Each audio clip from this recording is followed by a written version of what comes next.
Okay, so today we are making puppets, and there are two options inspired by Reynard the Fox. We have this option here.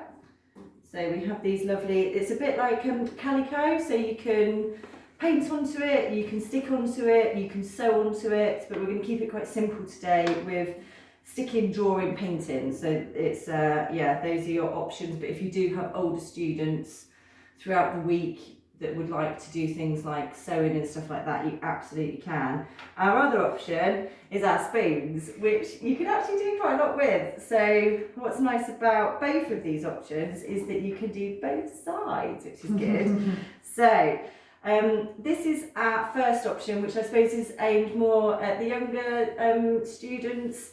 So we've got our characters from Reynard the Fox. I've chosen our fox, but you could go for the bear or the badger or the lion. You know, it's completely up to you and what captures your students' imagination. And then it's just, yeah, very simple, thinking about what kind of expression they might have, what clues you're going to put into the surface of the puppet to give away things about the character or elements of that character within the story. So yeah, I've just kept mine as a very happy, friendly Reynard the Fox there. So with this, I could, now I've drawn it out, so I would recommend that you start that in pencil. I've done it in pen, just so that you can see it.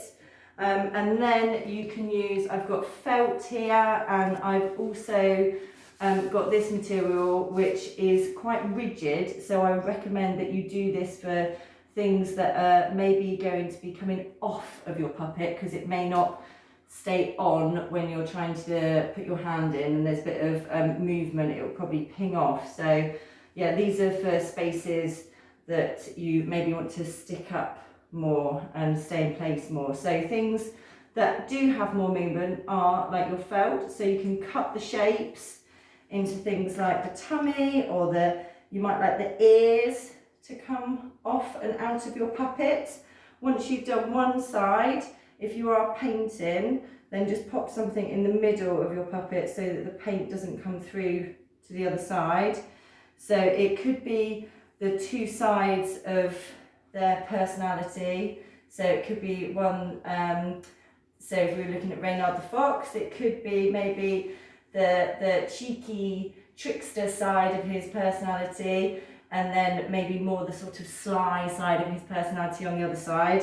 I've definitely gone for that with this one. I haven't finished drawing it in yet. I'm going to use a nice fine liner here. I've just started drawing out the fox shape, and I'm just drawing in those extra details with my fine liner. So this might be more interesting for our older students. So you can do things like I've given him a nice scarf there.